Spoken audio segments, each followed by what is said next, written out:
Okay guys, this is my truck guide for Sebring in iRacing.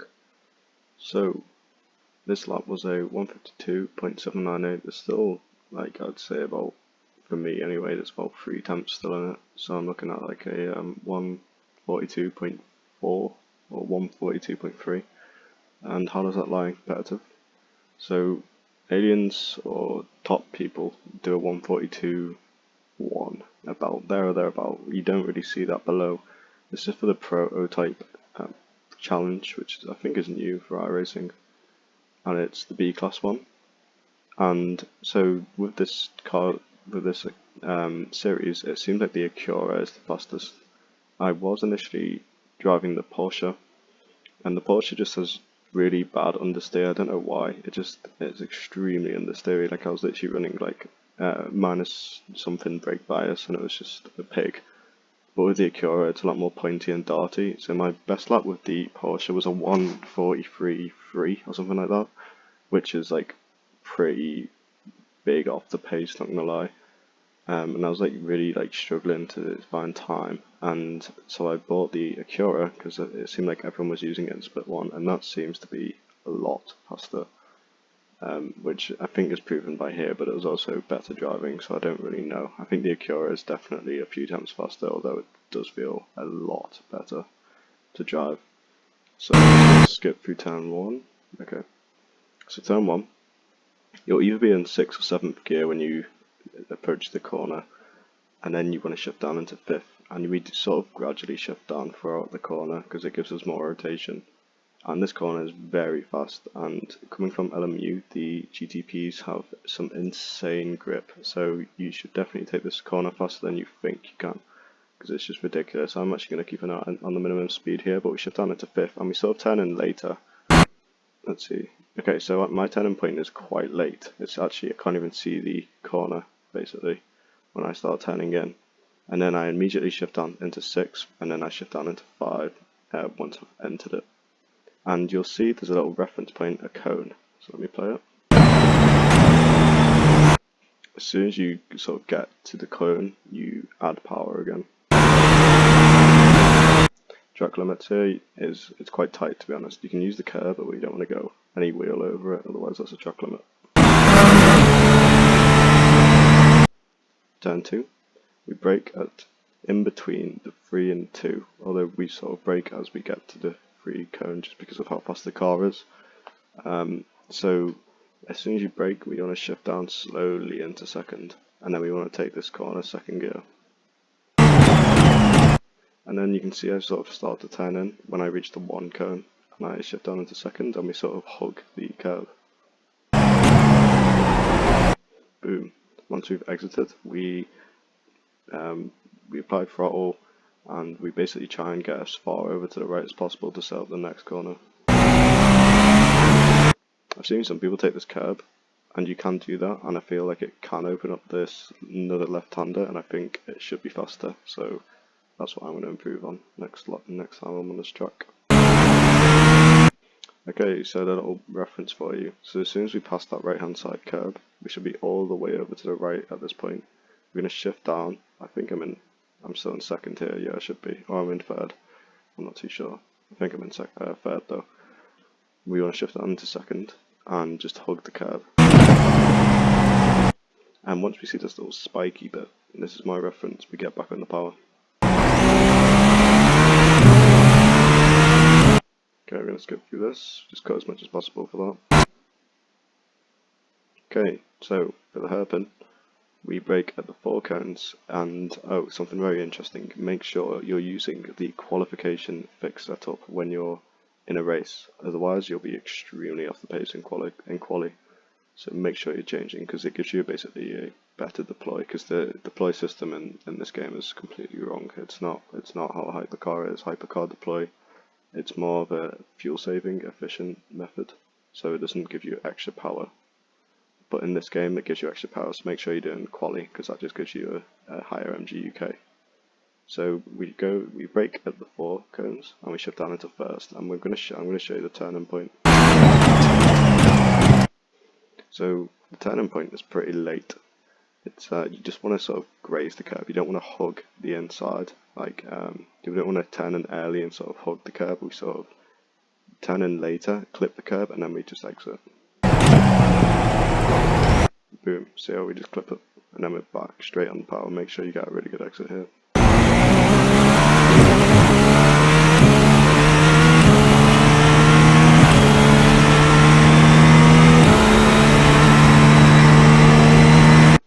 Okay, for this corner, we brake in between the 4 cone and the 3 cone, and we shift down into second, and we sort of hug the inside curb. You can sort of see it's a common theme here, apart from the hairpin. If you get that with Sebring, your lines will be better, and you'll also go a lot faster. The lines are really important in Sebring. So we hug, and we want to sort of get on the power quite early here. We need to trust that the car will turn for us by using trail braking, and also on the power the car will rotate a little bit. You're going to hit into traction control by the way here, but you just have to keep on the power. Okay, so for these corners, the reason why I'm stopping, even though it is flat out, on your first lap, you might need to micro lift here. And what I mean by that is just lifting a teeny bit, just so we don't spin out, because I just did that in my last race on a DNF, which was very painful to say the least. I had 45 minutes worth of repairs. So we just want to micro lift here on the first lap, but otherwise take this flat out and just make sure that we're correcting, because the car will try and step out on you sometimes here.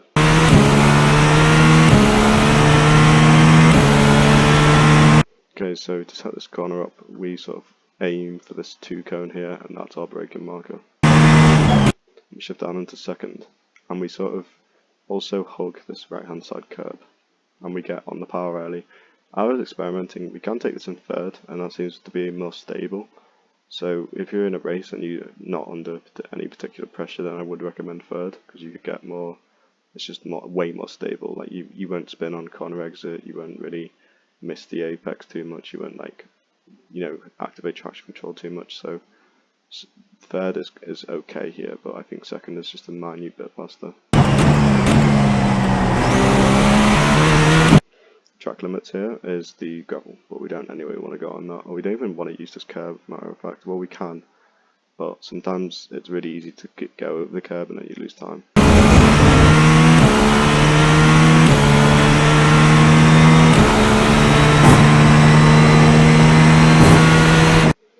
Okay, so we brake at the 3 cone, and we sort of, it's a more of a lighter brake. For high speed corners we want to brake lighter, and we go into third and we sort of drift along in light trail brake and then get on the power once the car settles. Okay, so for here this is interesting. I hate this corner, it feels a bit, I don't know, I feel like track limits should be a bit more strict here, although sometimes I'm not a big fan of really strict track limits, because basically we can use a lot of this left hand side open patch area, which I just find ridiculous, because it means it's quite technical, because it means we have to sort of micro lift here, even though we could take this flat out. So we micro lift here, and basically we want to get ourselves over to the left. I feel like we can take more. I feel like I could be another half car length on the left here, and then turn in a teeny bit later, but this is how I did it on this lap. It's really hard because you're trying to not sacrifice too much the previous corner, but you're also trying to get a good exit here. And then we take this corner in third. And my sort of marker to know that I've done this corner right is when I am parallel to the curb. Let me see, where's this chase camera? Bloody hell. Yes, so we're sort of like parallel to this bit right here. If we're parallel to that, that means we've got a really good corner and we can get on the power really early. Where's cockpit? Okay, there we go. It means we've done it right. And then track limits here is actually quite lenient here as well. So we can go on this bit a teeny bit, but not too much. But the curb here is massive anyway, so you'll never really run into that. Okay, we take all this flat out. Okay, for sunset bend, this bend it's really fun when you get it right, but it's super frustrating when you don't. And yeah, 90% of the time I don't get it right. We're experimenting with loads of lines.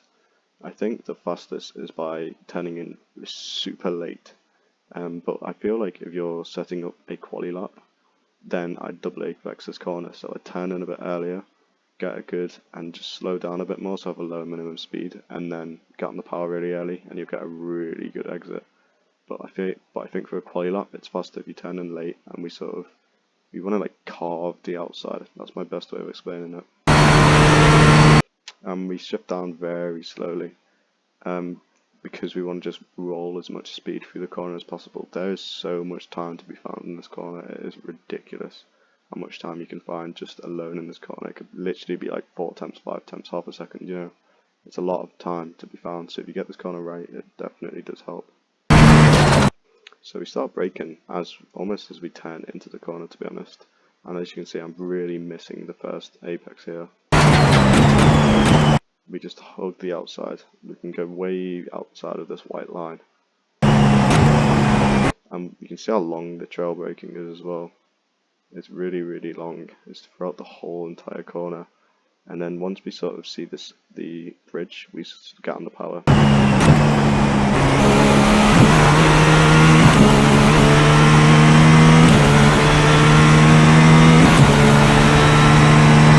Let me cross the line with 142.798. Those are my splits, by the way. Optimal is 142.5, but I think I could go faster. The most annoying thing when you're doing this quali setup is if you don't recharge the battery enough. So you have basically one lap. This second lap that you do. So not the first, but the second, and the third, you lose all of your MGUK, and then you just have a crap lap time. So you need to get your second lap time really well if you want to get a good quali lap. So practice being fast right away, because if you don't, then you're just going to struggle to get a good quali lap, because you're not even going to have enough MGUK, and you'll just lose time, basically. So there's my splits, and I'm going to replay this lap from start to finish without me talking.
So that was a full lap.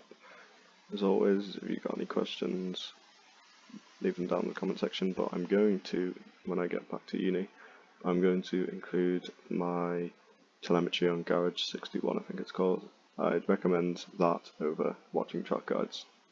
Once you've learnt the track, basically, unless you're like 3 seconds, 2 seconds off the pace, or even a second, track guides are quite useful if you're that sort of level away from the actual pace. But once you're within like 1 second, 1.5 seconds, they're pretty much useless, because you can barely see the difference between a 152 and a 153 basically by eye. I mean, you can't trust if you're losing time on one corner in particular.